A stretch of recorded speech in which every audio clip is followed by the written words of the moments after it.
Hi, I'm Robert from S35 Gaming. This is the Quad Damage podcast. Today we're joined, as usual, by High Functioning Medium. Say hi. Hi. Hello.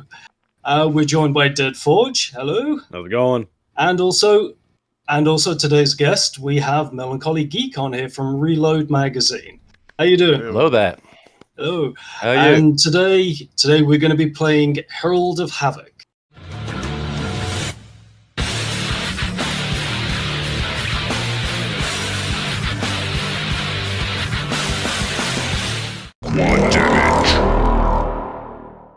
Which is a fantastic game, so I'm told by some person I know that can't stop playing it.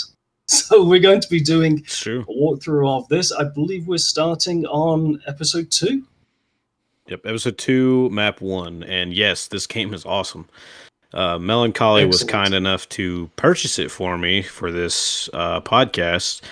And I started playing it, and I was like, wow, this is pretty cool. And I was like, all right, went on with my life. I went on and played some other stuff. I came back, and I just couldn't stop playing it. I literally beat it this morning. Like, I beat the game early this morning. Yeah. Having a fantastic time with it. And I beat the final boss this morning. It's like a Quake meets Serious Sam kind of thing in a way. It's really good. Yeah. Yeah, I heard the gameplay is what makes it, and you kind of got to look past the visuals because it's obviously a retro inspired game, so it has that look to it. I know the first time I heard of it was, I think, Under the Mayo was bigging it up. He was loving it, if I remember correctly. Which what is that shooting at you? Yeah, no. So what's the? It's really good. Yeah. So it's criminally underrated. Yeah, I agree. Yeah. Is it one of the best of the new age of the boomer shooters? Man, I don't know. I mean, define best. Yeah, see, that's a interesting scale, but I will say this: it is definitely one of the best that I've played. And I'm not a to be on a boom shoot podcast here. I've played a lot of boom shoots, old and new, but I haven't played a ton of the newer boomer shooter kind of games. Necessarily, I've played a good bit, but not like all of them or anything like that. So I have my experience, but it feels good. Like, it's fast, it's frantic. Like I said, it reminds me of Quake. Some of the more open levels are very Serious Sam-esque. There's tons of secrets, as you can see right now. There's a lot for you to find. And a lot of people, it's not like the most impressive visually, but it is great gameplay, and the visuals are like kind of a smoother kind of Quake. They're not the most impressive, most flashy, but it's still pretty good looking. Yeah, cool. Yeah, that's the thing with the game. I mean, it's like the level design is good, but it's not groundbreaking. The visuals are okay, but they're not flashy, as you say. But once you start playing it, this is pure, unadulterated fun from the first shot you fire. Yeah, it's just fun. That's what kind of marks the new boom shooter genre, though, really, isn't it? I mean, when you say something is intentionally retro looking, you're basically saying it's intentionally looking a lot less graphically attractive than modern games. So it becomes all about the gameplay. Yeah. It's got the you see jibs. that in the current Next Fest as well. Like when you check the boomer shooters in the Next Fest that's running right now. There's so many games in there. They look from weird to, well, I would say unappealing, but sort of. I don't know if I want to play that, and you play that, and there's so much fun. Like stuff like, I don't know, what was the one, Super Bioman. I haven't seen that. I've actually not checked out a whole lot in the new Next Fest, sadly. I missed it completely. Yeah. A couple of years ago, I wouldn't have touched that with a 10-foot pole. But nowadays, I just try it out, and oh my god, this is so much fun! And it's nothing groundbreaking, but we are in a phase where people are not trying to reinvent wheel when it comes to level design, game mechanics, stuff like that. We had that in the beginning of the boomer shooter era, and now they're actually focusing more and more on let's just make it a game that's fun to play. Whatever the looks, whatever the stuff, we just have fun. That works really well. What's your favorite look of retro? If you had to pick a particular, is it the Doom look? Is it the Quake look? Which is a build engine? I'm a build engine person. I absolutely love that. That's why I love Cultic so much. But Yeah. what's your pick?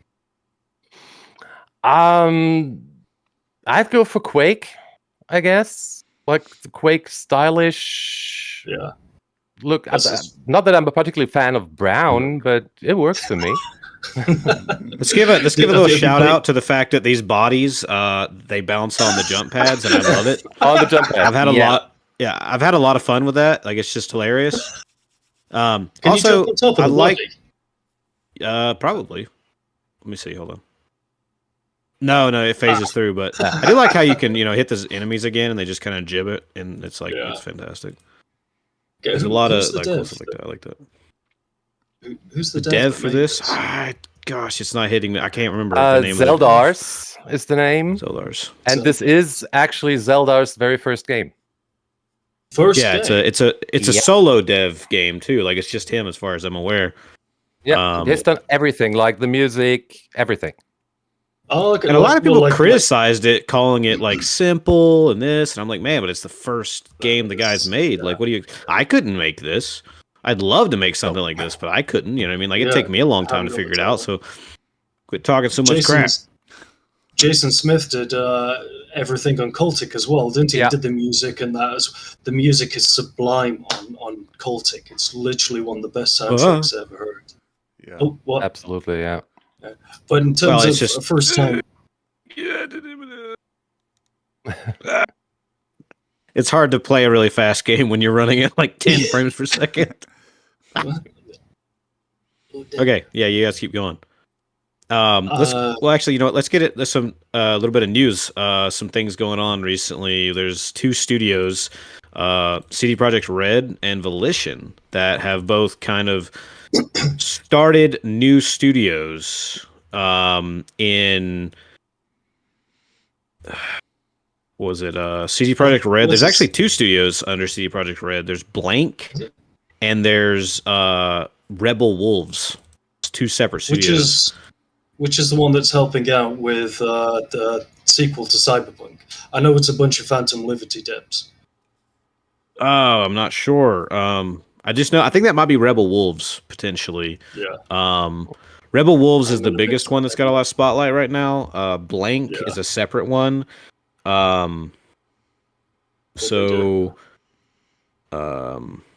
Rebel Wolves appears to be the Polish company, so that'd be them. Yeah. Blank is the other one. I was trying to look at what it was they were wanting to look towards making stuff. Holden loves its first-person shooters. Now, is Blank their name, or is that like a placeholder? No, it's literally their name is literally Blank. Yeah. Really? I would have liked like. Yeah, it's Blank. It's the second studio to be formed from CD Projekt Red. So they're dividing up for IPs. Like, one is focusing on Witcher, the other one on Cyberpunk, or how's that? I think I don't know. I think one of them is 100% separate, as far as I'm aware. Okay. From CD Projekt Red. I think Rebel Wolves is connected. Oh shit! Yeah. To CD Projekt Red. Nice. So what's the aim of the game though? It's obviously it's to get to the end, but is it a key hunt? Is it a it has blue keys, red keys, yellow keys, so it has that like original Doom kind of feel, but it's basically for you to go take the mantle of the Herald of Havoc. Yeah. Oh, right. So the Herald of Havoc chosen is one kind of thing. Title. All right, cool. And this chain gun is phenomenal. Yes. But then again, the rotary shotgun it has the top spot in my heart for best gun. Yeah, the rotary shotgun is an awesome shotgun, but this chain gun, I mean, like I sent Melancholy a message yesterday, I think it was. I said this thing rips and tears more than the Doomslayer does. Because it's phenomenal. That's a beautiful sound. And the alternate fire is bonkers. Like the dynamite tosser. Yeah, this thing right here. Yeah, it just tosses like sticks of dynamite. Oh, right. I thought that they were sticking to the enemies. No. But that's the alt fire for the chain gun. It's Yeah. insane. It's insane. Red I love Lace it, is but it's insane. deactivated. Yeah. Yeah, there's What's the other lasers studio that blocking you were away. talking about? You said that there was a second studio. I thought that it was just the two the CD Projekt Red ones. Yeah, no, the CD Projekt Red's it's Yeah. I mean, Blank Volition. and You mentioned Volition. whatever, but yeah, Volition. Oh, of course you Volition mentioned, has just they were obviously shut down pretty recently by Embracer Group after Saints Row Yeah, who 4 and wasn't? a lot of their Yeah, right. losses financially. Voldemort of gaming. But most of their a lot of their developers went on to make Shapeshifter games, who are going to be co-developing was it called Steampunk Revolution or Clockwork Revolution, which is an In Exile game that they announced like a year or so ago from In Exile Entertainment, and they're going to be co-developing that. And ironically, they bought them right after shutting or down, or like you doing the massive Microsoft layoffs. They bought an entire studio to co-develop Clockwork Revolution. So it's kind of intense to do that at such a time. Even though I personally am excited to see more, Volition. I'm a big fan, but it's kind of a weird situation for Microsoft and Volition to be in. Just laying off tons of people. Yeah, they did the Saints Row reboot. Mm-hmm. No, they did the Saints Row everything, but yes, they did do the reboot. Yeah. Or the latest offering, that got smushed. But yeah, no, Volition is the Saints Row developer, also Red Faction developer, Punisher the video game. Oh, nice. Kidding. Oh. Good stuff. Yeah, the Punisher game is. They made a lot of good stuff. Yeah, the Punisher game's great. You definitely got to play it at some point. Mm-hmm. I always get mixed up when I see an image of the Punisher. I think it's the dude from Painkiller. They have that same sort of 90s look about them, which Nine Inch Nails. The Punisher game is kind of one of the few, like, kind of Mad Max clone kind of games. It's different enough, but it's still kind of that. Max Payne. Yeah. And if it wasn't for... it's a great Mad clone. Max. We spoke about it. Yeah, before Mad Max. If it wasn't for the Punisher 2 being canceled, there actually wouldn't be any Saints Row. Yeah. Because that came from the Punisher 2's original idea being in this open world Punisher game. When that got canceled, they started Saints Row. Because if you play Saints Row 1, it plays a lot like the Punisher game. And I'm definitely going to die. Yep. Ripples. Netherrealm. That is a tough spot, though. I've got when you mention it, game. I forgot which one it is, but I never played it. I probably own a couple of those as well. Yeah, but when you mentioned like studios popping up left and right, I'm kind of wondering about the indie scene there because right now you have multiple AAA studios worth of talent on the market. Yeah, with all the layoffs that happened last year and this year. I'm wondering if that will shift the balance and we get a ton of indie studios popping up. Just these people bonding together. Yeah, I mentioned it I think it's possible. They'll go on to either form their own studios or they'll be solo devs. And I think there'll be a great fear for them wanting to join up with a company the size of Embracer or Xbox, just to lose their job again in 5 years. They'll be like, you know what? Why don't I go do it for myself and take that risk? And it's only going to flood. Yes, it's a terrible thing what's happened to them in the long run, but if they in the short term, but if they make that decision to become their own devs, the ingenuity that is going to be flooded into the indie market once they start putting out their games will be staggering. Just from the talent that is just the pool that's out there. So I hope a lot of them, they look themselves in the mirror and say, I'm going to do this for me now, because all of these games that we love, no one's out there making the games thinking, let me make the most commercial game that I can. They're out there making games that they love. and it gravitates the right crowd towards them, and that crowd is us sitting here now, Exactly. admiring. So I hope that they do it. I really do. And then we get wave after wave of fantastic first-person shooters. Exactly. Yeah. I think we're going to get a lot of those. I think this year's looking pretty good for first-person shooters and stuff like that. Hopefully we get a new Quake game announcement or something. Dude, I thought that was going to come out like during an Xbox. Do you remember when Phil Spencer did that presentation and he wore a Hexen t-shirt? shirt. Yeah. Yeah. And everyone lost their shit. But he had said previous to that, when he was talking about the early stages of the Activision Blizzard acquisition, he said in one of his interviews, they're the company that made Heretic and Hexen. So I'm like, my ears just prick up. What, anything that, and then he wore that T-shirt, and now, of course, everyone's like, they're going to be bringing back all of these old games, and it's Quake's turn. You know, the storyline for Doom, it got rebooted, it ended a bit sudden, but it ended. You know, it's like, what came first? First, you had the Wolfenstein reboot, then you had the Doom reboot. What is logically next? So I've been expecting for the longest time Bethesda to release a new Quake game, and they just keep blue balling me, and I'm sat here like, come on guys, it's been 6 months now, and then come on guys, it's been another. I want the Quake game, and the world wants another Quake game. You've seen in the Indiana Jones game showcase where they showed this whiteboard with that Quake 6 written on it. Yeah. So, do you think they were trolling? Or you think that's a real thing? I think they were trolling. Come on, don't do that to me. I would love to have a new Quake game. Yeah. Just like anyone, but I have no idea what's going to happen. Would you want Quake 1 Quake to be rebooted, or would you want the Strog Quake to be rebooted? Oh my god. As for my favorite Quake game is Quake 1. My second favorite Quake game is Quake 4. And now you beat me off the podcast. Yes, I love Quake 4. That's definitely an interesting one. Yeah, Quake 4, yeah. It is, yeah.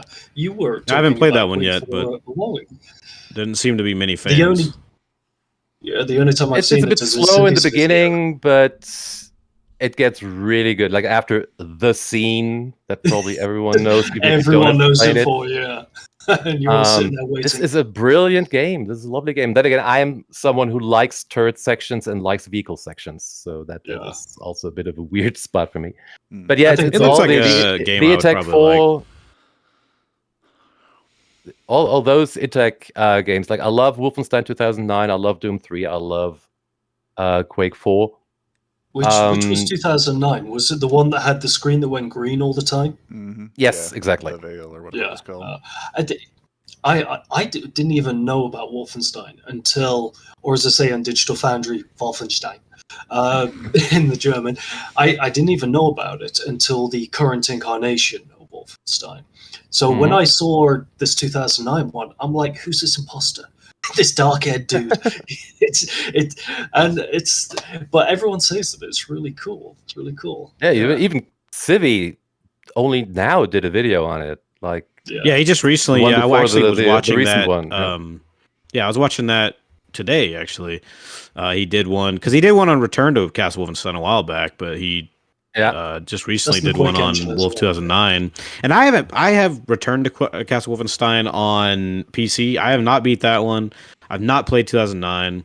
I haven't played Quake 4. These are all things I need to do. But you definitely do, yeah. Yeah.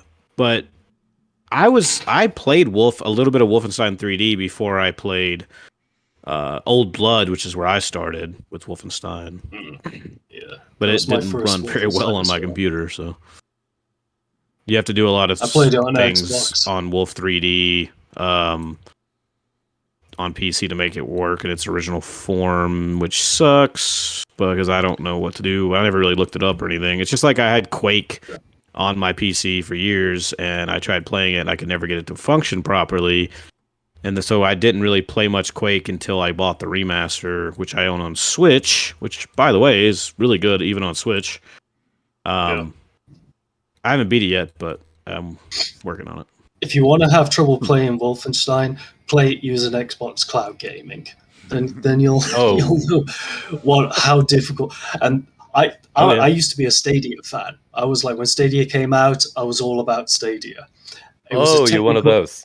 Yeah, it was a technical Optimus. marvel though. But Yeah. I mean, I think Stadia is still cool in a lot of areas. It's like I was talking with Alex Hutchinson, and he had some experience with the whole Stadia thing because they lost their studio and had to like start a new one, but they were able to keep the rights to Journey to the Savage Planet and stuff. Sadly, that was an interview where I lost my audio, but like he was talking about it, and like it was a really cool thing, and like the idea of it was great. And I mean, the craziest part is that Xbox has been doing the same thing. They're just doing it through a program that they already have, so they don't have as much to lose. Whereas Nvidia's Stadia has doing like everything to lose. GeForce and Nvidia's Now's- doing it now, yeah. so it's GeForce become a big Now's thing. brilliant. Medium, I want to ask you, what are your thoughts on Quake and Quake 4 and just Quake in general? What are your thoughts, since we were kind of talking about that for a minute there? Yeah, I'm glad we started with 4. That's actually the one kind of closer to when I started like gaming for real. And I didn't play it that close to when it came out, but it was still, I liked it a lot. It's got a lot in common with those Wolfenstein 2009 games where it's all about like the gun feel.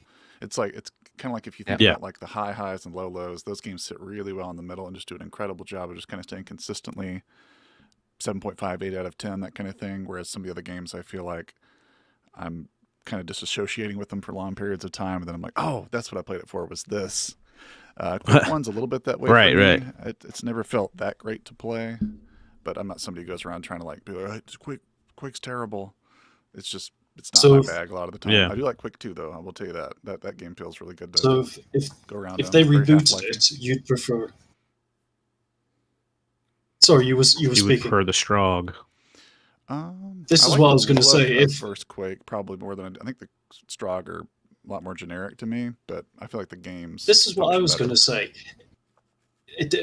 I never understood why they went with the Strog storyline, id Software, when they first did it, because they've literally just done a space badass game in Doom, and then they deviated from the formula to make something as distinctive as Quake, and then just went back to the whole space shooter thing. You know, Masters of Doom I was all- kind of. Yeah, well, What you have shows to keep in mind the history of Quake 1. Yeah. Like it was supposed to be a very, very different game before they let Romero go, and then hastily pushed it into the let's be a Marine with a gun thing and just reuse the maps. I actually, and I Quake kind of 2 want is to in go that ahead vein, and throw right?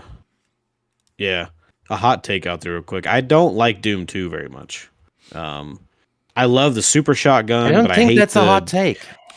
Really, I don't. It's I hate colder and the colder, so just you're the just gonna wide die. open area like maps that mostly were designed by Sandy. Not that he's a bad designer or anything. I just don't like his like open form. And then of course he's the one that did the whole arrow and all that fun stuff. But barrels. Yeah, okay. You know, Sandy City the is much maligned arrow. Yeah, if you yeah, have to put an and you arrow know in that there, is what it's it is. bad. But I kind of, after playing Quake Remastered, so most of my experience with Quake, I think that Quake is kind of like the real successor to Doom, like the original Doom. Like if you just went like Doom and then Quake, I think that there's a nice progression there between those kind of games. And then like, you know, Quake 2 is kind of its own thing. Doom 2 could kind of be its own thing, and you know, Quake 4 continues Quake 2 to some degree, and you know, Quake 3 is just that franchise has a worse identity problem than the Serious Sam games. It's like every game you could say started off as a different game, and they just shoehorned it into that franchise. They all have that distinctive feel about them. Yeah. Well, Quake 2 wasn't supposed to be a Quake game at all. It was War, No, wasn't it? it was wasn't. originally called War. Yeah, think called War War. It had was going to be a War, separate that- IP, and then they before just Quake in botched general. that because they're like, well, we need it just to But, be yeah. Quake. So Carmack, I think, said at one point that they kind of wanted to go somewhere else entirely, or at least feel like its own thing, and then they're just like, we hate for this to sink. Let's just put a 2 in front of it and go, you know, what's the worst that Pretty could happen, much. kind of thing. So yeah. What did it? You know, and Quake. I also I think what was it? You know, Unreal kind of beat Quake 3 to the mark. You know what I mean? Like they kind of did what Quake 3 was going to attempt to do better as well. And they came out like, I don't know, 2 months before Quake Yeah. 3 Arena, I think. Well, Unreal it's very Tournament. much split, wasn't it? You were either a Quake person or you were Yeah. an Unreal person. Yeah. Yeah. But, And I mean, to never be was honest, Quake subjectively, like the package for Unreal is better because I mean, like the AI, the guns, the graphics, the semi story. But even the sweep of the castle at the beginning, the reflections in the floor, it just it immediately catches your attention when you see it. Oh yeah. And I haven't really played much Unreal Tournament. You know, when Epic delisted all of the games recently, and they were going to keep the least popular Unreal Tournament game. They were going to keep that one going. Oh, what? Yeah. Why did it say 10 seconds left? 10 seconds until what? There's a little security thing that opens up and gives you weapons and stuff. Oh, right. Okay, then. Yeah, Is your- 45 is your frame seconds rate to go back to it. No, my frame rate is rough. okay? But it's... Was it 22? 20? Well, it seems to be... It's showing I okay. put this Discord stream to 15, and then this is like anywhere between 20 and 30, but it kind of drops down to like 10 whenever enemies start popping up. But yeah, get back. You know, you were saying about the Unreal being delisted and all that kind of stuff. Yeah. Kind of like if you want, you could tie that into because you know Spec Ops, that whole debacle recently. You know, game that preservation, got it's pretty delisted, interesting. didn't it? And that was all due to licenses or something like that. Yeah, it's just everyone's because like, why would you delist it? It's corporate shit. yeah, it's just because 2K doesn't want to remaster it or release another Spec Ops game, so they lost their license. It's one of those things where like they have a certain period of time every year, I think, to renew the license or to make like another game or something. And I guess they said screw it. So what happens to these games then where the license gets it doesn't get renewed? Who actually retains ownership of the IP? Whoever the original owners were, I It assume. always reverts back to the original. And in this case, who that was, I don't know. Yeah, this was Could be anybody. Could be an individual. Well. Could be a company. Could be someone who has no interest in the series at all, or the games. Yeah, and then they go or sell the preservation. rights to someone else. Yeah. Yeah. And with that would come Well, the rights I to think, all those games. I think it's shitty that that's happened. It was obviously a very well liked game, but you know, much like Quake 4, everyone remembers it basically for one scene, even though it's a fantastic game. It's we put it out a while ago. One of our iconic moments in gaming videos of the phosphorus. And watching I think it that entire game is like one giant iconic moment for games and just the whole meta narrative of violence in games, because it kind of just really does it better than anybody else ever could have. Yeah. Well, it takes the subject matter seriously, of course. You know, so this is why it hits a lot harder. So, oh, good lord, that is some serious gibitude. Yes. Yeah, you should see my frame rate right now. But yeah, the myths are very fun. Oh yeah, they're amazing. I love them. The They force go Iron gauntlet gloves things or or what whatever. they're called. Yeah. Yeah, They they're go like red force before they gauntlets or explode. something. But especially when you got like the quad damage power up going on right now. Yeah. What, there's a quad damage in this?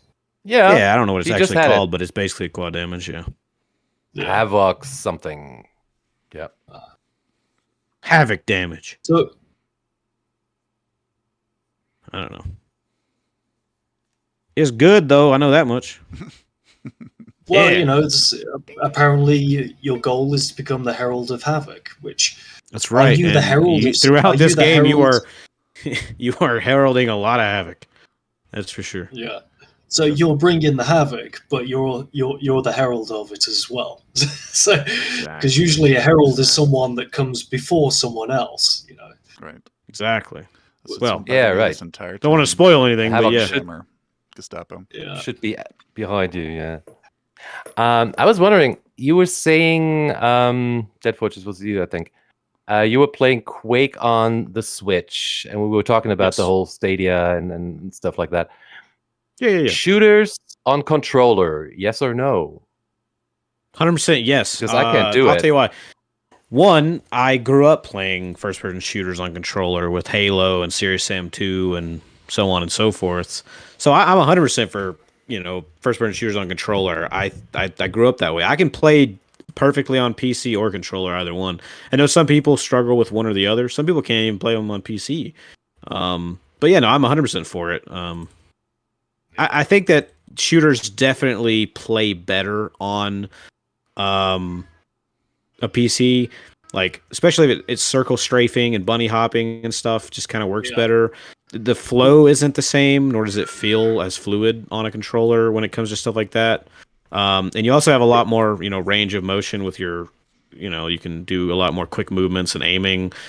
Now controllers are a little bit better now than they used to be as far as like needing auto aim and such. Like you don't really need it as much anymore because sticks and sensitivities are better, but you still need to, I guess, to some degree compared to like keyboard and mouse where it's almost null and void to even have it at all. Yeah, because especially with Herald of Havoc, there's... Oh, I'm sorry.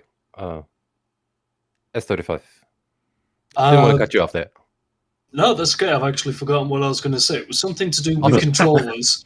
And I think that the old style of game like this is very suitable for keyboard and mouse. I can't play for toffee new games. I tried playing Doom Eternal with keyboard and mouse, and I made an absolute ass of myself. I was terrible at it. And this is a guy that beat Doom Eternal on Stadia with a controller. Now, I'm going to be honest. Whoa, what just happened? What, are you trapped? No, I just glitched myself in here. That works perfect for me. Maybe. Unless they can still shoot me. Well.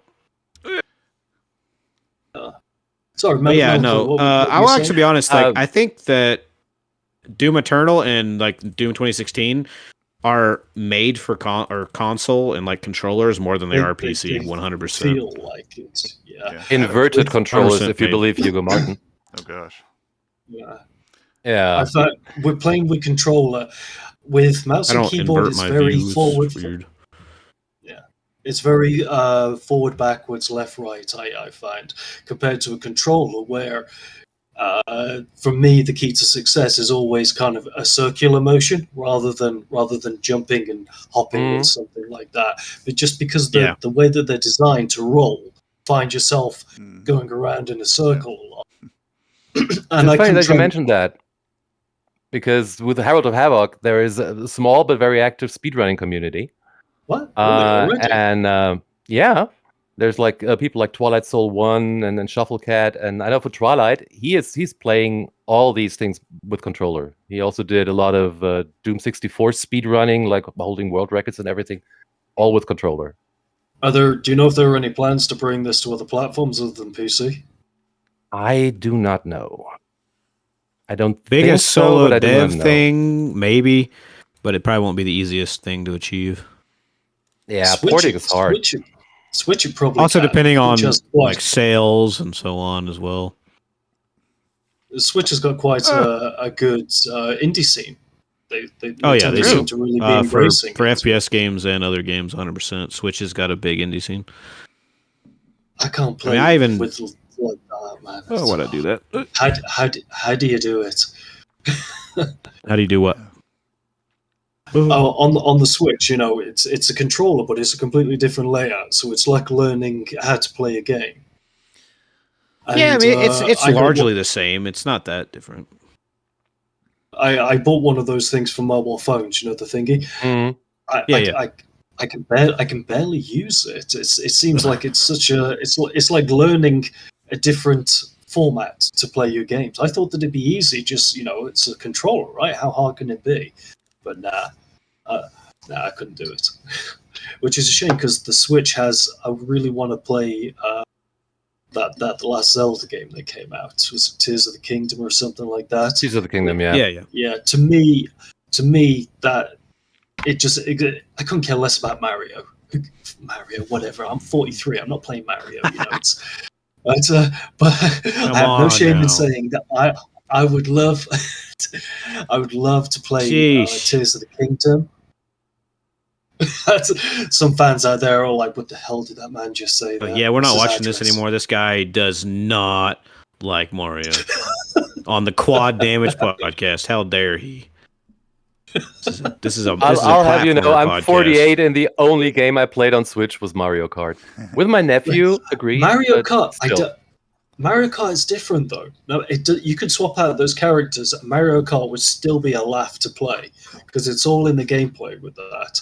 But like Mario Odyssey running around the city or something like that, it didn't jump out at me. You know, I'm out there playing Doom and Cultic and that sort of thing. It didn't So jump. how important do you guys think, like for game preservation purposes, like, you know, keeping these games alive, remastering them, and stuff like that? You know, a lot of people talk crap about remasters and so on, but like, what are the thoughts on game preservation, physical copies, and that kind of stuff? And you know, if I've been seeing a lot where, you know, people think that abandonware should be public domain because it isn't public domain, but it should be, and I kind of agree with that because, like, you know, nobody's using it, no one obviously cares about it, so why not?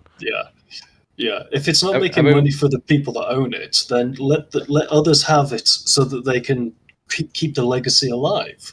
Yeah, exactly. We were talking about Quake 4 earlier. I mean, where do you get Quake 4 nowadays?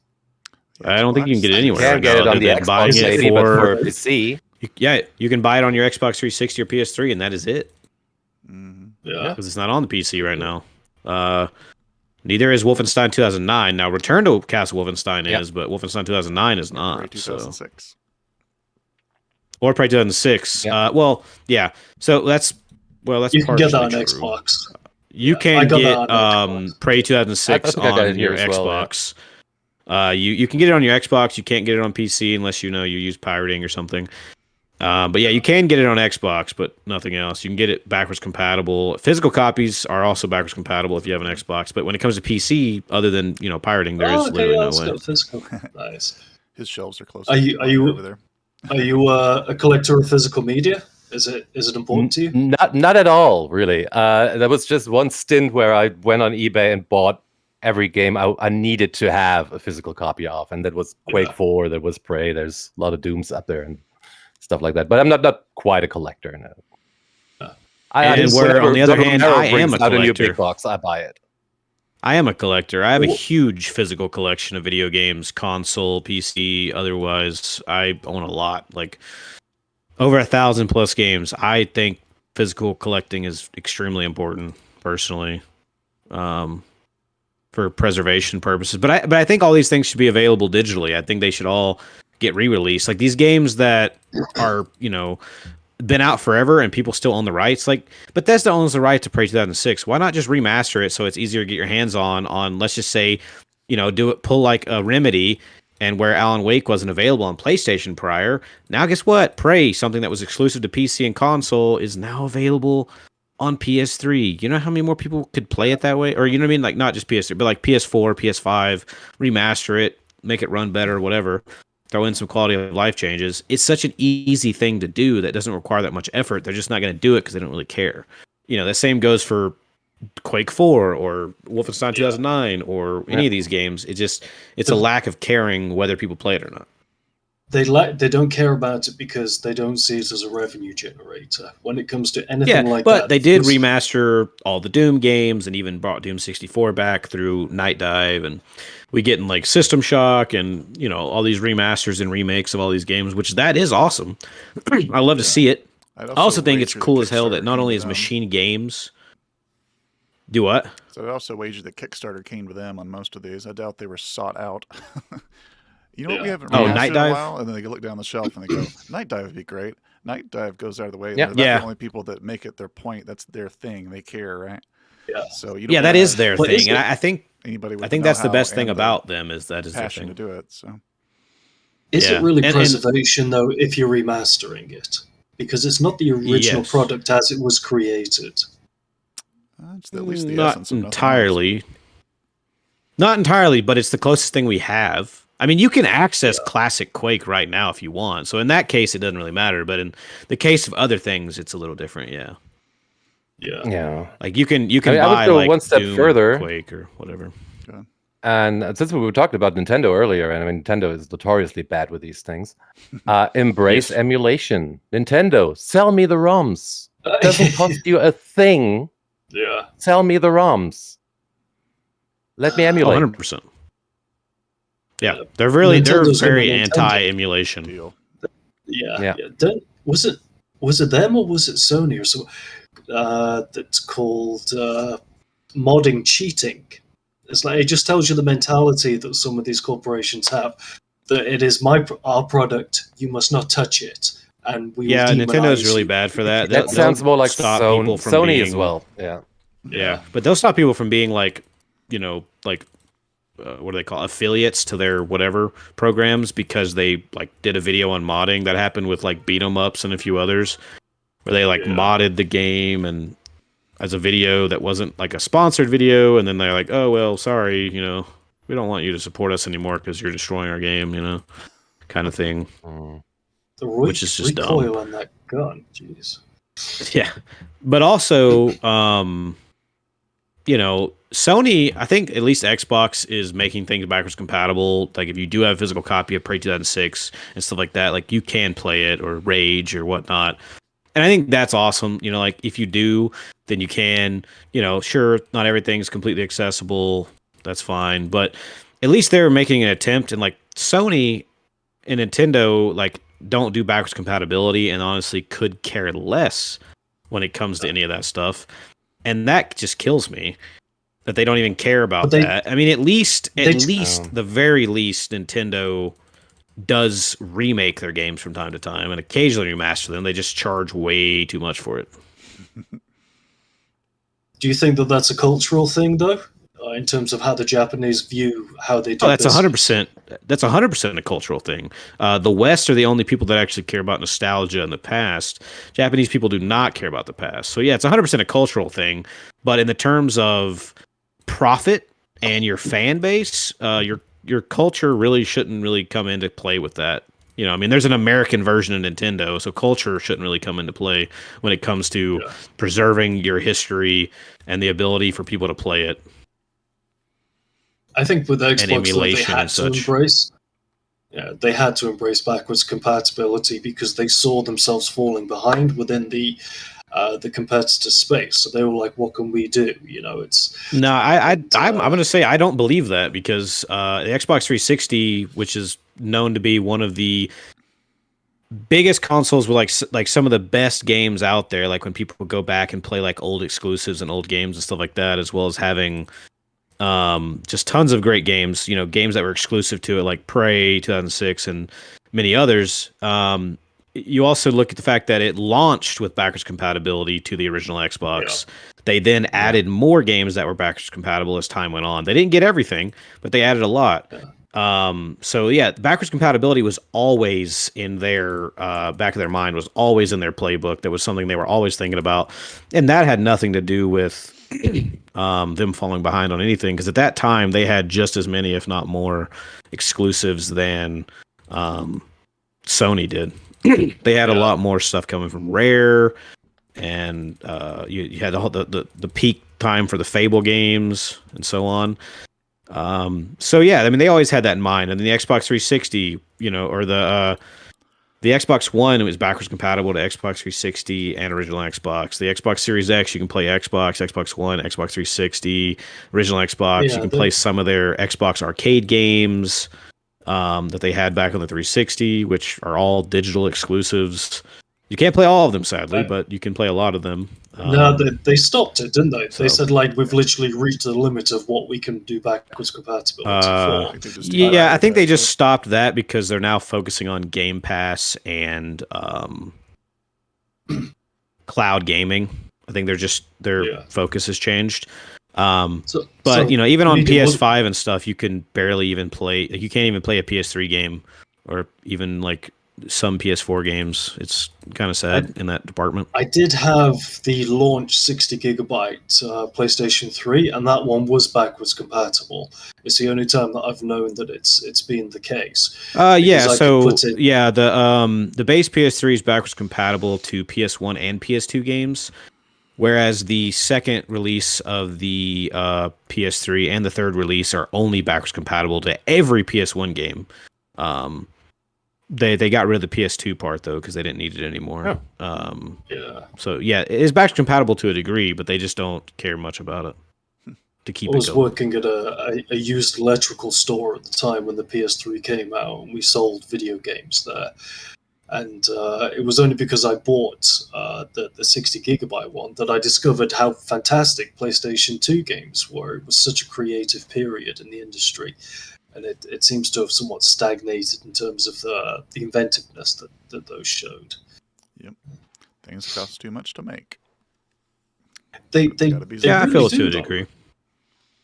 But But I also What- think what there's do a you think it focus is, on though? sticking with a money-making formula for a lot of AAA, which is why AA and indie is starting to become more and more a thing over the last handful of years. I mean, just look at stuff like Hellblade, look at stuff like Plague Tale Innocence and Requiem, or boomer shooters and the resurgence of 3D platforms and so on. There's a reason why these things are blowing up so much. well, a lot of developers and publishers will literally base themselves around one game. Look at Epic Games and Fortnite, or Digital Extremes and Warframe. And Well, yeah, I mean, it's chasing the dollar. Yeah. Yeah. Warframe is fantastic, though. I absolutely love that game. I'm not very good at it, but was that a secret? Oh no. Yeah, I mean, I don't by any means think that any of these games are bad. Even sticking with Ubisoft's formula and making the same game over and over, I mean, some of them are still pretty good. It's just that it is just the same thing. It gets stale after a while, but people still buy it, so they still make it. But then people complain about it, but they never stop buying it. So, we're kind of the problem. You I guess. got to vote with your wallet, haven't you, when it comes to things like that? The Ubisoft were in the news a few days ago as well, because the CEO was trying to justify Skull and Bones having a $70 price tag. Quadruple A games. Yes, yeah. What bullshit is that? Quadruple That's A. a load of shit in every imaginable way. How do you define what is quadruple A? Does it And I'll have tell you right Well, now- it costs $80. It's quadruple A. Yeah, well, so quadruple A, Hellblade 2 is going to be something closer to quadruple A, whereas something like Skull and Bones, a half-assed MMO game, is not going to be quadruple A. I'm sorry. It is triple A at best. That's an ad hoc definition. But hardly. need, It's just going to be for another it. MMO, like, Make up a term for it. game as a service thing that's half-assed. This is what he said to the investors. He says it will be, I know it's a revenue generator over time. So I think they're looking at the budget of it and they're thinking, what was this 2-year plan? Maybe should be a 5-year plan to recoup this money. I mean, back on it. Yeah, for sure. You think you saw our podcast and realized sure. that 4 is better than 3? You think? Exactly. Yeah. That's what it is. We're the #1 boomer shooter podcast in the world, so they gotta take it. Yeah. I kind of made that joke. I think it was yesterday. The #1 boomer shooter podcast, because like every podcast in the world says we're the #1 this and that. Like there's a podcast I've seen a few times. They're like, we're the #1 fitness podcast in the world, and I'm like, no, you're not. Or it's like, we're the #1 this, and it's like they do it because I guess it tricks people or something. Well, it's hyperbole, but more importantly, it's it's just it's entertaining and funny to me. Yeah. No. It's hilarious. I just thought it was a fundy thing. I'm like, really, you're just gonna sit here and just like kind of ham it up? Yeah, we're the best ever. Blah blah blah. Okay. You do you. Deadforge. But how many other boomer shooter podcasts are there? Not very many. That I know of. Actually, none that I know of that are focused around that. So yeah, we are the #1 in the world. So we are the #1. Yes, it works. At this point, it's a straight up fact. All right, so let's turn it back around. We were talking about Serious Sam a second ago, and it kind of brought something to my mind. After I beat this, I started playing a little bit of First Encounter, and I don't know if anyone else has a similar opinion. I want to go to Medium first, but like, isn't Serious Sam kind of one of the most underappreciated, like, important first-person shooters out there? Like, it came out in a time where we hadn't had a Doom in a while, we hadn't had a Duke Nukem in a while, or Serious Sam or something like that, and they kind of wanted to do that, but it was more about the tech. And as time went on, it's less and less about graphics as it is about how many enemies we can get on screen, how much gore and how much mayhem we can cause. And that's kind of the thing that's kept them alive alongside mods for years and years and years, and is the only reason they're still around today, because they don't really care about trends or anything else going on, and it's just like, how much can we do with what we got, and it doesn't really matter how it looks. Yeah, I've never been someone who's really pursued the series a lot. I'll kind of dip in from time to time. I played a little bit of, I think the third one, a little bit of First Encounter, and then I played that fourth one that everybody was really down on, and I was like expecting it to be kind of terrible, and it was kind of fine. It kind of lost me for a variety of reasons. But I say it's a really important like holdover for people in that amount of time between, you know, the Shadow Warriors and the Dooms and everything that came before. Not entirely. I mean, a lot of the fans may gravitate towards that, but it's not holding a torch for anything in particular to me. It's a little bit too much of its own flavor. No, I don't think it's that same kind of game. I think it was kind of going for that at first, and it kind of like changed. I still think it's really important though, just for like, it kind of was keeping a lot of like that old school value to some degree, even though it's not entirely old school, while kind of making its own niche subgenre within first person shooters, without even really trying. Many people couldn't get on the screen. Of being like, how many enemies can we get on the screen while being this like huge map, open, bullet hell kind of shooter that literally no one else really has going for them. This game has a few like levels that are kind of like that. Like this level right here, Searing Sun, that we're going to right now, that we were at before, is very much a Serious Sam level in a way. Like it's very much that kind of thing. It's like just a big open level. Yeah, I think that it's important, and people just don't talk about it as much because like they're not the best looking or whatever. But now that we're in a point in time where that doesn't really matter because of style and art style and boomer shooters and all that kind of stuff, I think more people are actually starting to go out and kind of love Serious Sam, and I think that's kind of interesting. I played Siberian Mayhem, which is like the only one that I've really beat, and I loved that. Like that was it was a damn good time. It was made by it was made by Time Lock Studios. Yeah, that was a mod team supported by Crow Team. I thought it was 10 times better than Serious Sam 4 of what I played of 4. I still need to play more of 4. It was pretty fun. But I think that first and second encounter are definitely going back to the well too many times. Do what? I think people have been kind of critical of Crow Team for going back to the well too many times. Oh yeah, for sure, and they really do. You know, I mean, it's sort of like a like how do you win in that situation when you're known for one thing and you keep doing your one thing a little bit better every time, and then people kind of outgrow it. But then every time that they deviate, people get like upset because I would say that 4 is kind of, or no, I would say 3. Well, 3 and 4 both are kind of a deviation, but I would say 3 was a big one, and it got a lot of criticism. And I myself think that it being quite linear at first really put me off of it. But apparently, the further you get into it, the more open and Serious Sam like it gets. So I need to give it another chance. 4 and Siberian Mayhem are quite massive. First and second encounter, really nail that. But then you have like Serious Sam 1. That was released on console, which is like first encounter and second encounter made into one game with a cartoon art style, which they made the sequel to, Serious Sam 2, which is now considered not canon. Oh, canon. And they kind of disown it. It's kind of like Rage to id Software, right? They just kind of disown it as like, yeah, it was a little weird. I don't know why we did that. But yeah, it exists, but we just don't really talk about it much. And yet, Serious Sam 2 is the one that's got me into Serious Sam. It's the one I started with. Really? I'm kind of gonna the least popular. Yeah, no, and it's probably one of my favorites. I think I'm gonna try to beat all of them soon. I was playing First Encounter earlier, like I said. I'm gonna try to like go through all of them and beat them. I loved Siberian Mayhem, and I might, maybe this will be a little tease for something in the future. But I really want to talk about Serious Sam just in an appreciative kind of way. It's not perfect, right? But it has amazing music, soundtrack, great gameplay and gunplay. Even though, yes, it always looks like shit, except for I think Serious Sam 2 genuinely looks good. But I think outside of that, most of the games do look pretty bad. The first and second encounter HD look really good, and maybe the originals were pretty good for their time. If you get the Serious Sam collection, that's them. They've remastered it into that's the HD ones. Yeah, I own them all on. I own all of them on PC. Yeah. And I have the collection for Xbox 360 as well. But they re-released the collection on like modern consoles and Switch.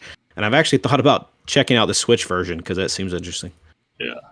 I beat. I went through Damn all of the games in the Serious Sam collection in one go back during my Stadia days, and I really enjoyed the third one. But it's so obvious that it wasn't a Serious Sam game to begin with. It was like Yeah. Now, a military. do you know what didn't it they was? reuse assets from the original Doom 4 prototype? I believe No. something like They that. were going to make- be they were the making- original Doom 4. Or Yeah. They pitched it to id at a certain Oh, what's point, that? and they were going to make Doom 4 based on what Yeah. little knowledge they had of id's Doom 4.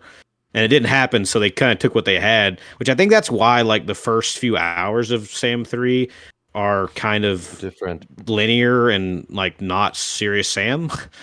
But apparently after that it opens up a lot. It's kind of like how Herald of Havoc starts off really like slow and narrow corridors, and then as it goes on it gets more intense and more open. Yeah. I think that's a fair comparison. I think that's kind of like what happened with what happens with Serious Sam 3. But yeah, I think those games deserve a little bit more credit for what they've kind of done for first-person shooters than they get. I Honestly. think they're brilliant. They were completely underrated, as is the Painkiller series, which came out around the same time as well. This is exactly the point. The horde shooters, Yeah. like that Yes. whole subgenre, as Deadforge said, they created a new subgenre, the horde Yep. shooters, the one where you move Yep. backwards while firing, not forwards. Yeah, Exactly. yeah. And that's I was what driving- Serious Sam was about, man. They created this like strafing horde shooter thing, and I think it's great. Or arena shooters, right? Isn't that what the actual examples? You of want that? you want the arena Batman. shooter to come back? Is that what you said? No, I said so. Actual examples of arena shooters.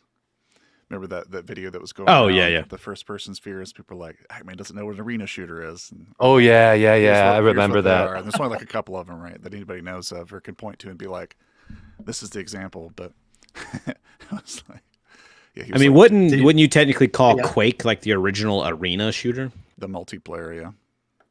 To some Quake 3. Yeah, I mean, for it's, sure. Yeah, how do you multiplayer define arena an shooter. arena shooter, though? But I guess, you're right. Serious Sam would kind of be the first real like arena shooter in the single player like level based area. Yeah. Are you Melancholy at Reload? Are you just writing about the new releases that come out, or are you writing about like the Halcyon days as well of these sorts of games? Well, we do have features in the magazine where we talk about old and new stuff. In the review Yeah. part, currently, we're mainly doing spotlighting new releases, new devs. There might be a slight change coming to that in issue 3, if I can tease that right now. So there might be retro reviews You coming heard it up. here first. It might be an idea that we're throwing around and maybe have written a couple of those already. Yeah. But yeah, it started out as just spotlighting new and upcoming devs, new and upcoming games. Yeah. And of Are there course, some of the physical big copies ones, of like- Reload yet? Yes. Baby. There are? Okay. So those you can currently only get when you back the Kickstarter, which right now there okay. is no Kickstarter up. But we have Right, surplus, right. and we are planning on selling those via the website. Okay. Okay, nice. cool. Yeah, I was wanting to get doesn't, wanting to get Reload. I'll probably get it digital just to support you guys, but I would love to have physical copies. I have a huge digital like is free. Game Informer magazine collection. It's kind of funny. Digital said is the completely digital free. is The free. PDFs you can just download. Oh, okay. All right. Okay, cool. I'll have So to check it out what- then. Reload in general, also with the merch now, we operating at cost. Like Yeah. this is not. Okay. No one of us makes any money with Reload. Like we were trying to operate at cost. So for the Gotcha. viewers that are watching at home, then what ways can they support Reload other than backing the Kickstarter when you have it and buying merchandise? What other ways can they support? Be part of the community. Be an active part of the community. Support indie devs. Support boomer shooters. Then you support us. Spread the word. This is What's basically the it. what's the mission statement for Reload? You know, what would that be? Pretty much that. I mean, we say we have these 3 pillars on which Reload stands, and that is Yeah. the Twitter, the Discord, the magazine. and 2 out of 3 are community based. So this is just us being a herald, not of Havoc, but of or a champion, maybe. That's not too Champion of high. light. Yeah. Of the indie dev Ah. boomer shooter community, like Yeah. shining lights, giving them a platform, giving them a network, like in the Discord, but also on Twitter when we do the Saturday dev threads. Yeah, Right. people get to know the devs get to know each other. We get people together to work on stuff. Yeah. Just it's a community Do you, thing. And what the sort of magazine is a plans- bonus on that. Yeah. What sort of plans do you have for the future of Reload? Because of course, at the moment you said that it's working at cost, so you're giving your own time freely for it. But how is it that you want to grow, and how can perhaps the viewers watching this assist with that, other than joining communities? I'm probably not allowed to say that right now, but we were throwing the idea of a podcast around, but Right, somehow that okay. spot's been taken now by other people. But yeah, the point is, if you feel like you want to throw money at us, you can't. Yeah. You can't outside of the Kickstarter. We really don't. This is not why we are here. We all have our side gigs. We all do other stuff. Especially, I mean, Yeah. the magazine is run by Bridgeburner, who has Hellforge Studios, by Yeah. Jared Bear, Yeah. who's like the streamer Mm-hmm. extraordinaire. Rich Bruno was the first and person me. that I worked with. Wouldn't you know that? Yeah. When S35 used to cover more kind of the AAA space, and then I decided, okay, let me concentrate on the indie scene and the AA because it was what I loved. I reached out to people and said, can I cover your game? And he was the first one to get back and say, yeah, of course you can. So the first Age of Hell video that we did, I was literally sat at TV. I'm like, this is my first like dealing with publishers. It was a big thing to me. It was, watching the fruits of my labor on there. Very decent person, very talented person as well. Even I watched earlier today, Age of Hell appeared on a video from Matt McMuscles, and he's got God knows how many hundreds of thousands of YouTube followers. So to see people in this genre, which is, if you want to take Steam as being your bar of whether it's real or not, Boomer Shooter is only a real thing recently since it got that tag on Steam to become real. So to see people taking note of it on that level, and people like Bridgeburner putting quality content out there that we want to cover is fantastic. So to me, I was very interested in I've been following Reload since before its inception, let's say. And I really wish that you guys would go on to be like the authority when it comes to magazines on the boomer shooter scene. Just as I hope that this podcast becomes the benchmark for others to follow if they wish to do it as well. Doesn't Hyaksho write for Reload as well? Hyaksho just recently joined the writing team. Yes, he did. Awesome. Yeah, he'll be joining us on this podcast at some point in the future. I figured he would be. It's in Actually, the a good friend. diary. I've had him on mine like 4 times. Yeah, he's a big Yeah, cheerleader. he's got He's such such a great energy. guy. Yeah. And he posted a picture on Twitter of him standing in a hallway or something. I had no idea the dude looked so tall. I thought the dude would, Right? because you see him in his chair all the time, so you have no basis of comparison to how tall he is. Was it you who was commenting? Oh my God, he actually has legs. That was me. Yes. Yeah, it was you, right? I was shocked by how tall he looks, because when you're sitting in a chair, you have no concept of someone's height. But I just thought he was so real. But he's got such energy. He's a fantastic guy. He's always absolute pleasure. Yeah. What's More things I should talk each of about, you? but Jared is the other way around. Jared is really tiny.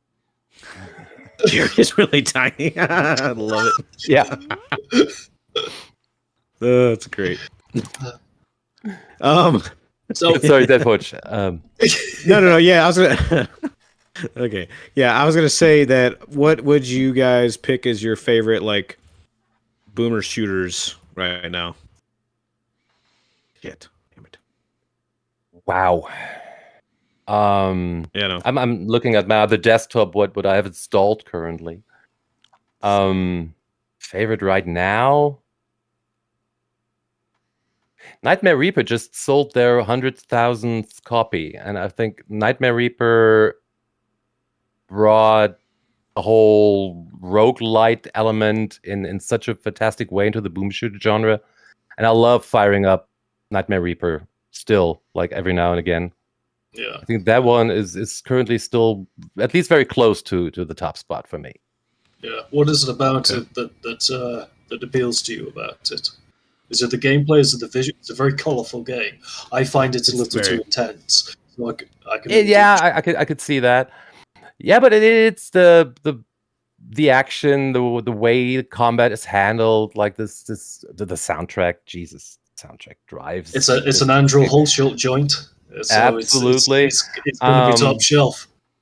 And I mean, I can listen to Andrew's music like without playing a game because I just love the man. But especially with Nightmare, yeah, I own his albums on Bandcamp. Of course I do. But especially with Nightmare Reaper, like how it fits in with how the game plays, and it's hard to put in words. Similar to Herald of Havoc, it's just fun. I'm having so much fun playing it. I don't have to think. Yeah, I only have to act, and that is something that I like with. Yeah. Yeah. I like that you can do that in this level. It's very actually, it's a funny thing you can do with physics in this game. Actually, is if you get like a good angle on like a wall or something, even just a regular one, you can like run up and just launch yourself. Which actually, again, is a funny thing. It's a funny thing. Actually, with Twilight Soul. Oh yeah, no, I'll have to. Amazing what they do. But I was playing First Encounter, like I was saying, and I was trying to back away from the kamikaze, and I jumped on top of the kamikaze, and I was bouncing off the kamikaze's head. They were not exploding yet, and then shot one, and then shot myself all the way up in the air, came back down, and then I got I got hit by something else, and I was like, "Geez, that was insane." So, Medium, what would be your favorite boom shoot right now? Oh gosh, anytime cultic updates, I'm okay with it. Doom's kind of that untouchable was good. S90 shooter, but I'm such a Blood fan, and that's one of the few games that will kick my ass 90 times in a row, and I'll keep coming back for more. Like there's just something about the alchemy of that music. Yeah, I haven't so cultic's that. I haven't played a lot of Blood, but it's something that's easily up my alley as far as games go and like what it's based on and so on. But I haven't played a lot of it because I had Blood, the like re-release version before the remaster. So they had a re-release version before the remaster. Yeah, Fresh Supply, and it just didn't work very well. When you jump at release, it was very jank. Yes. Yeah, release was very jank. I think that's around the time I got it. And then, so I just never could get it to work. And then I haven't really touched it since the remaster, which I need to because it's something I really want to play through. Yeah. Big fan of build engine games, so I definitely want to do that. Yeah. Also, I don't know if you guys noticed before, the Scythe, I had it earlier in that one level. You can hit the enemies and regenerate them, and you can spawn them and stuff like that. It's a lot of fun. What? Oh, right, okay. You hit the enemy, they revive, they become your teammate. You actually use it to do some puzzles, and you can actually use it to get the blue key in this level, because you don't actually get the blue key in this level to finish it, but you can use it to get the blue key. I thought it was just like a medieval, you just go around kicking ass with it. No. I mean, you do, but it does other things too. Yeah. So I'll actually show you how you use it to get the blue key in just a second. I want to get Turbo Overkill so bad. I want to get Turbo Overkill. I put it off for a while. I put it off for a while because it was a game that was so good that I knew I needed to sit there and not play anything else. So I was like, let me complete these games I'm already doing. Then Turbo Overkill has all my time and attention. And even when you anticipate it that much, it exceeded every expectation. I still can't get past Sin on the final boss, but it's a movement shooter more than a run and gunner, really. It's so vertical. Oh, yeah. But you're absolutely going to be blown away by it. The hype is real on that. It's kind of a Doom clone, kind of like a Doom Eternal clone kind of game in a way. A little bit. Like Shadow Warrior 3, kind of. Yeah. Yeah, It's in the we same did vein, get yeah. we did get the it was shorter, but we did get the era of the Doom Eternal clones. But Yeah, I think Turbo Shadow Overkill Warrior would probably be 3 's- the most recent of that. Yeah. Honestly. Well, yeah, if you're gonna take inspiration, take it from the best. Right. I haven't From the finished best. Shadow Warrior 100%. 3 as well. Yeah, Shadow Warrior 3 is a good one. I reviewed that a while back. The first one I think is still the best. I've played all three of them, and I still just prefer the first Classic, one. like 97 one? No, the 2013 one. Oh, okay, yeah. And that's that one's good, yeah. that's Flying Wild Hog, which is a Polish studio as well. Yeah. Mhm. No, I loved the 2013 game. I played it quite a bit. You know, that actually was what got me into shooters again, kind of. During a time where I wasn't playing as many. Before Doom Eternal came out. That's pretty nice. So, Robert, what is your favorite boom shoot right now? I don't know. I knew you were going to go round table and ask this, so I've been thinking the last few minutes. What is the best one to me? I don't really think terms of what's the best right now. I see them in eras, and what the best one of each era. So you had your first era, which was Dusk and a Medieval, and to me it was Proteus. And then you get your second era, which is Cultic and Turbo Overkill. And I'm kind of leaning towards Bolt Gun, because the Warhammer 40,000 world is just... I watched so Slim and rich. stuff play that, but I haven't played it myself. It's a good looking one. It's a brilliant, lovely game. I'm also a big 40k buff, so it's a brilliant 40k game. As a boomer shooter, it gets a bit long in the tooth, I feel. Like after 1.5 episodes, I've got enough of it. That was my problem with it. If I'd have played it all in one go, I'd have felt that way. But when I play games like most people, I only have a certain amount of time with Danger, which I can play it. So I usually play like a level or two a day. So to me, it's stretched out over several weeks. Okay. So I never really felt that length. Turbo Overkill on the other hand, I couldn't stop playing it. It was like a novel that you just can't stop reading. I couldn't put it down. So the game felt longer to me because of that. Yeah, it's not a short game to You me. died? That's fair. I feel like I'm No, I almost 6 did or though. 7 hours in. It was very close. It was the last episode or end of the first episode, so it's got some legs on it for sure. You're in the What are we first talking about? episode of Turbo Overkill. Yeah. Oh, okay. And I feel like I've played been the playing it for majority of 7 what hours. most other 6 or Wow. 7 probably. And it's not I particularly think hard. that It's the not like I'm first dying a lot episode... or anything either. So Yeah. at The first episode, I think, is the weakest. The third episode is absolute balls to the wall. You're going to love it. I mean, they throw every boss at you at every other level. Literally, Like, everyone. pain is yeah. coming. But yeah, you mentioned Proteus. How excited are we for the DLC? I didn't believe it was real when I saw it. I was like, I'm looking It at looks it. so different. It really does. I thought that it was a medieval when I first saw it. I don't know why, but just something about it felt medieval to me. And then I saw the HUD come up. I'm like, that's Proteus. Yeah. And then your mind clicks. It's Proteus. There's more Proteus coming, you know? But that's, to me, I mentioned it on the last podcast. Proteus is my comfort game because you can go in there, you can play it for 10 minutes and not think at all and just, go back to your life after that. To me, it was one of the games that got me into boomer shooting. So it's a brilliant game, and I really, really am looking forward to there. Do you cover at Reloads? Do you cover just the main games, or do you cover DLCs as well? When there is like this high-profile DLCs, we cover them as well. Like Cultic Interlude, we will of course cover. We will definitely cover the Proteus DLC, Black Labyrinth, stuff like that. What did you think of Black Labyrinth? I loved it. I love the pommel. I love that you can take the fists over in the main game after finishing Black Labyrinth because they are amazing. And speaking of scythes, this is Yeah. such weirdly OP. I love it. And level design, I liked a lot. I had much fun with Black Labyrinth. I liked it a Yeah, lot. I really enjoyed it. That's another one where I can't get past the final boss. I've been stuck on the final boss for like 2 months. But Oh, shit. I blew as myself up. I mentioned to someone else, there's something about it that didn't make me feel that it was the next step in the storyline or the evolution or something like that in terms of the bigger world. And I always use Doom Eternal as a kind of the benchmark for that. You had your game and then the lore expanded. The Black Labyrinth to me felt just like it could have almost fit in as some sort of lost levels into the first game. It felt like it was part of the same experience. I see and as that. much Yeah. as much as I loved it, it did feel like a glorified map pack to me.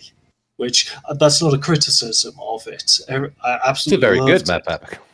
Yeah. but it's a very good one. Yeah. Damn it. But yeah, I could see that. Yeah.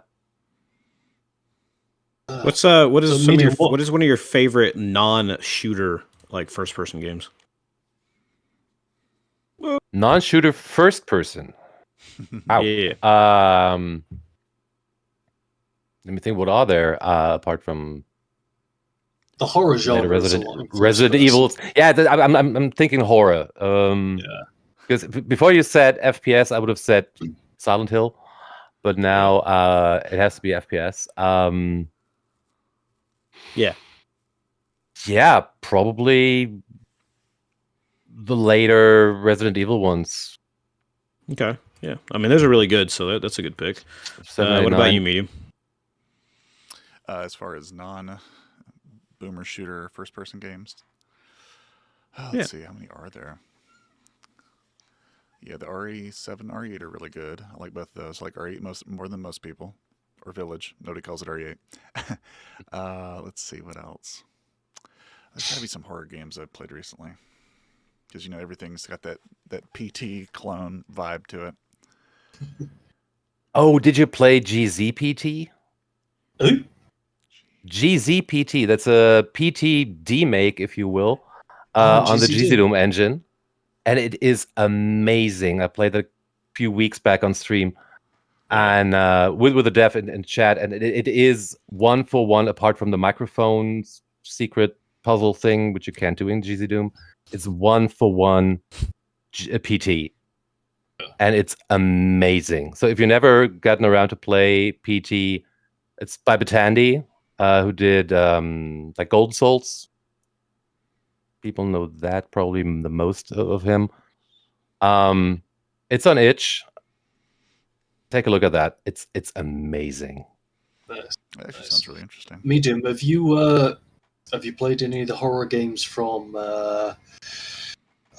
was it the Amnesia and Penumbra? Who made them? Right. Dev, was it Frictional or I get them mixed up. There's Frictional, Supermassive, the Doorways games from Sideward Studios. I thought that they were very well made as well as horror games. Yeah. I played a couple Frictional, of those. yeah. I played the first 2 Amnesias. I own the Penumbras, but haven't quite, made that a destination yet. I haven't played Rebirth. Surprisingly, one of the few people that kind of bounced off of the bunker. But that's just something I want to keep coming back to. There's something about it that, like, when I try and experiment what I think should work, the game's like, no. Back up. That grenade can't blow that chain off the thing. And I'm like, you sure about that? Sure. Okay.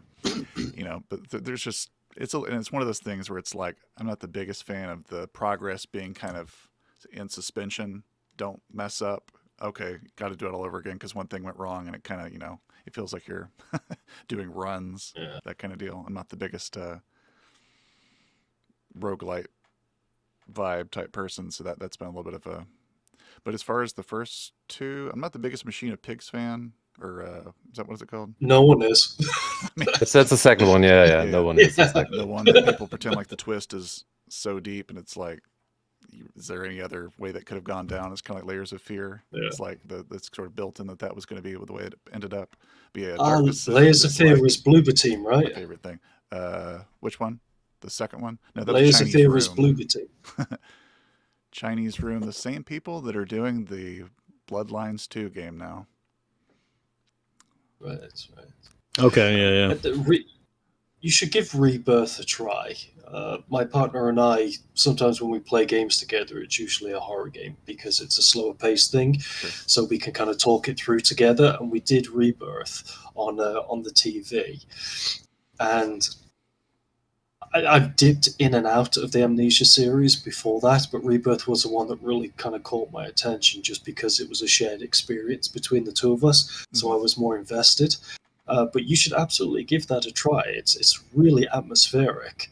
It's not as good, I'm told, as the others, but there's a moment in it where the main character opens up into a nether realm, if you want to call it like that, and it's just such a visual tour de force, and the sound that comes down is just wonderful. Definitely give it a try. Oh yeah, I'll get to it one of these days for sure. That's been on my list. How many times you died? Yeah. No, I just changed levels because at the end of that one level is just a little too much. My computer wasn't gonna be able to handle it, so I went to another level. But yeah, I was gonna give a shout out to probably, I think like when it comes to just first person games, I've been thinking about the Forgotten City a lot lately for some reason. That game is fantastic. That Medium's talked about in a video before. I loved it. It's like it's just, it's a great murder mystery kind of thriller type thing that I really loved with the time or the a time travel loop kind of thing. I really thought that the just whole premise of it was really unique and interesting. What platform is it on? Everything. Oh right, so it's like a wide release one. Yeah. It's on PC, Xbox, Forgotten what? PlayStation. Forgotten City. It originated as a mod for Skyrim, and the guy quit his job as a lawyer to make it. A lawyer. A lawyer. Yeah, a lawyer. Yeah. Wow. He kept. They kept telling him that he would. That he had to either pick making video games or being a lawyer, and he'd done that for a long time. So he just said, "Screw it, I'm going to do what I want to do." Yeah. Well, it's good fair that he's enough. been the master of his own destiny. Yeah. Not everyone can say I used to be a lawyer, but now I'm on Xbox or whatever. So. Yeah. It's a really cool game, though. I definitely recommend it. Yeah. What's the structure of Herald of Havoc in terms of? I'm assuming it's 3 episodes. Each one has a different mission, a bunch of different missions, and there are a final boss at the end of it. At the Pretty end much. Yeah, kind of. The game. I'll let Melancholy. The end of the game has the final boss. I was going to say. I would go so far to say that you have different missions, because mission that sounds like there's a story behind it, and the story is literally what we said in the very beginning. You are to become the Herald of Havoc and beat the final boss, and that's the story of the game done. Yeah. The first episode ends in a really cool arena fight. That is really, really special. Yeah. But yeah, overall it's just I would show it, but the computer would die. Yeah, probably. Probably. It was dying at the end of that last level I was playing, and I started the level after that one, which is like the one where you have infinite ammo, or the first one where you have infinite ammo.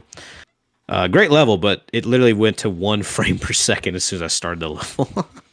Yeah. So does it make a noise if you go in the lava, like in Quake? As it goes down. Don't go in there. Don't try it. That always makes me laugh. Just the hitting noise. I don't, unless you die. In Quake, it's Trent Reznor, right? Yeah. So all I can think of is Trent Reznor in a booth doing this voice, dying in lava, going I also love that in Doom 2016, if you die, you get the Terminator like thumbs up. Yeah, thing. he does that, doesn't? Yeah. But Doom, I love that. Whenever I play a game to completion, I couldn't care less about achievements, but I love secret hunting. So I went through Doom Eternal doing all of the secrets during my second run and that sort of thing, and it's incredible how intense, packed into there's a secret like almost around every corner, and I'll be watching all of the YouTube videos, 100% secrets in Doom Eternal and stuff. Dude, I 100%ed Doom obsessed. Eternal my first time through. Yeah, good lord. It was a pain, but it was awesome. Yeah. Oh yeah. That was a Sounds damn like- good game. Do you guys care about achievements? No, I try not I to. do not. I try I to do get as not. many as I think can on the people first get playthrough, up but like I tend to get burnt out pretty quick on the level of contrivance you have to play with to get Yeah. to kind of. I think achievements and trophies and all that are like a nice reward for like doing things, especially special things or whatever. But I feel like people have gotten to the point where it's kind of like 100%ing, right? It's kind of like some people feel like you have to 100% a game, or you have to get all the trophies, you have to do this. Like they turn playing a video game into a job, and I find that kind of odd. I'm not a big I fan feel of that way when I boot up. Speaking of Proteus earlier on, I beat the game on it, and then you go back into it, and it says it's like 56% complete. I'm like, Yeah. I've beaten the game. How is it only 56%? So I've got to go through that and get that up as well. I mean, you got games where the achievements like lead you to very special experiences and stuff like that. Yeah. Like RoboCop. The RoboCop game was awesome. I 100%ed that because it was just so much fun to get all the achievements. Plus, and this is something I really dig with this game, it gives you an achievement for finishing the game and doesn't care about the difficulty. It's not like, oh, I have to finish it in Ultra Nightmare, kill the player on the first map difficulty, but just finish the game, and that's perfectly fine. So that's games I can 100%. So And we that was take really it fun. then that you're not a difficulty gatekeeper. You're a player Not how you at want all. to play it. Not at all. I mean, I played Doom since '93, so I do play that on Ultra Violence usually, but that's just because I can play it with the eyes closed. Most games I start at normal and see where it takes me. Mostly I stay at normal or go one step easier because I want to have fun. I don't want to suffer. I agree I'm a with that. normal person as well. I think when you do a stream like this, like Deadforge is dying on occasion.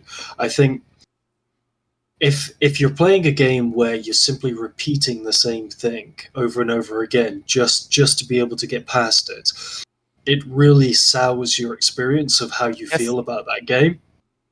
Nobody wants to do especially when you're doing something like what Deadforge is doing right now. As a viewing experience, I'm sure our viewers don't really want to watch him attempt the same group of enemies again and again just to get past it. And I don't think that difficulty gatekeeping is a thing that should be the case. It's like you play. Oh yeah, by the way, mystery box. Oh, they have a Call of Duty yes. Zombies mystery box basically, which I thought was cool as hell, and it's always random what's in there. I love it. It's just a cool reference. But yeah. I don't know where they got the sound effect for that gun, but I was listening to it earlier on, and that is some ASMR shit, man. It was for what? Listen to that. That is some ASMR the chain gun. shit. Yeah, the chain gun is beautiful, man. Like it's yeah, the chain gun's great. I love the chain gun. I actually kind of think the flamethrower weapon might be my favorite though, because it's a good flamethrower. Yeah, like it's like if you took the flamethrower from like Duke Nukem and it's actually good, Yeah. That Good is point, one of the most undervalued, like under-delivered weapon types in games. There's so few good flamethrowers. I don't know, how do you I thought you were talking about Duke Nukem's 3D's flamethrower in general, just because in I agree, general. but yeah, flamethrowers in yeah. general are very oddly like underutilized, Especially just made crappy weapons. Yeah, in Blood. The Wolfenstein 2009 one is pretty good. Yeah. I love the cultists that all scream. They actually doubled down with Duke Nukem 3D. They decided when the World Tour remaster that they were going to make an ice like weapon that was basically the flamethrower just reskinned to shoot ice, and it was also terrible. So not sure what they were trying to do there. Yeah, did you guys play the leaked Duke Nukem one? I have not. Nah. I've watched the videos, original but I haven't played Duke, it. the original Duke Forever. Yeah, the 2001 build or whatever it was. yeah. Yeah. No, I haven't don't played know it yet, enough but about it. I mean, they're still working on the project, I think, so that there will be a full release eventually, which is just install it, play it, and that I will definitely have a look at when the project is finished. But Who owns the IP? Gearbox. Gearbox still have it? Probably still Gearbox, right? Yeah, it's still Gearbox. Old So Randy. Greasy Randy Randy still Pitchford. has it, does he? Yeah. Yeah. Good lord. Old How's he- Randy still has it. I'm surprised. I'm surprised he hasn't sent out the lawyers then. If this Duke Nukem project, is publicly known about, maybe he supports it. Well, who knows? We'll see. Yeah. Because it wouldn't be the first time that they've done that with other, projects, but you never know. Yeah, but they didn't even include the bloody DLCs in the 20th anniversary tour or something. Yeah, like the that? World Yeah, that Tour, is they such- just did the base game and their own episode, which I did like their Yeah. own episode, but it is It odd was that made they by the original. just didn't Yeah. include. Yeah, it was made by some of the original developers, but it was a really odd choice to not include everything that was in the original game. You know what I mean? Like including DLC and everything. Like, why would you do that? That doesn't make any sense. When you look at the other two build engine games that are the most famous, Shadow Warrior, if you buy it today, you get the DLC. Blood, if you buy it today, Yeah. you get the DLC. It's why would you not do that with Duke Nukem, which I guess on a worldwide scale is perhaps the most well known of those three characters. Oh yeah, it's You leave it's the money probably the on the most table, well-known it's build engine game ever. yeah. Actually, Actually, I on need the to map. take that chance to plug a Zoom platform. If you're aware of that, That Sean's thing? Yeah. exactly. That's Linko's. Linko is working there. Is working for them, and they have the Atomic Edition. And you can buy it there, and you get everything except for the new episode. You get everything you ever need from Duke. yeah. Nice. And they are very, very in the forefront for game preservation, anyways. Like you get the Fortress of Dr. Radiaki there. No one wants really it, but you feels can like get it. It really feels like game preservation is something that only gamers themselves care about. Because Well, yeah, whenever you because hear we don't about care about the profit part. Yeah, whenever you hear about something being preserved, it's always some group somewhere that were a bunch of Uber fans, and they're doing what they can to do it. And that's what Night Dive kind of feels like. It feels like Uber fans of these Uber games. fans who are like, created a game studio. Yeah. Yeah, they're like, we're going to take it upon ourselves to deal with this because EA or whatever, they don't give a damn about it. I'll be real with you in regards to the build engine ones. I really am not a fan of Duke Nukem. I think it is unquestionably the weakest of the Trinity, even though everyone says that it's the best. I like Shadow Warrior, and then I like Blood. Duke Nukem to me it kind of feels almost slow in comparison to them. But as a character, the man is a legend, Oh yeah. But when you can't even release the DLC with your 20th anniversary celebration of that particular brand, it's like you clearly don't care about it, and maybe you should hire people that do. Right. Yeah. Oh, good lord. Yeah. Yep. Went I off mean, on a if you listen tangent. to Randy talking about it, he just loves the fact that he owns Duke. Yeah, He doesn't want to do it. He just wants to own it. Period. He just likes pointing to it on his shelf, that kind of idea. Here's my Oscar type of attitude. Yeah, and Randy was Mm. he takes a lot of credit for the Duke game and stuff like that. That he wasn't. I mean, he was involved, right? But he was one of the least involved he did people of the entire thing. Did some levels, right? Yeah. Yeah. Yeah. Yeah, You are right. He does like to. but he's probably one of the he's least involved involved with people anything of the he's whole been thing. Yeah. But I mean, he was involved. Like he was part of the studio. He made levels and stuff like that. But he takes credit as Yeah. if he was like the defining aspect of the entire thing. Back in his Randall Pitchford days. Yeah. All right, guys. So we're gonna have to wrap up pretty soon. If there's any Right. other Okay. topics you want to get to real quick. We've had a really good Nothing from my conversation so side. far. So Yeah, man. I was just happy to hang out with you guys as usual. Yeah. of course. Very, very happy you decided to have me. Oh yeah, it's wonderful to have you. Yes. Great Melancholy, time. Anytime. And you are going to come on again, right? I'd love to. I'd absolutely Yeah. love to. Anytime. Excellent. Yeah, this time we course. buy the game. Yeah. Yeah, you've been an absolute star, mate. It's been fantastic to have you on. Yeah. Fantastic to be here. Thank you very, very much. Of course. Thank you for coming on, man. All right. Medium, you wanna do the honors? I certainly can. We'll wrap it up. How do we feel? Do we need to do the where can we find you portion of the podcast, Mr. Yeah, sure, let's do it. Why not? We'll do it. Let's do it. You reload anything you'd like to plug, Sean? So yeah, for me, it's MelancholyGeek everywhere. Like if you find a MelancholyGeek, it's probably me. It has a Stormtrooper helmet. So Twitter, Blue Sky, Twitch, whatever. And everything else is on reload-magazine.net. So there you find everything. Also linked to our Twitter, our Discords, the magazines, link to the merch, to map jams and game jams we have done. Like, check out the website. Everything's there. Excellent. Yeah, everyone show support to Reload Magazine. Yeah, indeed. Of course, Reload's awesome. I mean, hey, there's only people doing the FPS magazine thing right now, so that's awesome to see. Yes. Well, I'm High Functioning Media. We've been joined by our part of the normal cast, Deadforge and S35 Gaming, and MelancholyGeek, our esteemed guest to make that quad damage. Thank you so much for watching, and we'll see you next time. That's right. all right. Take care. See you later. Bye. Peace.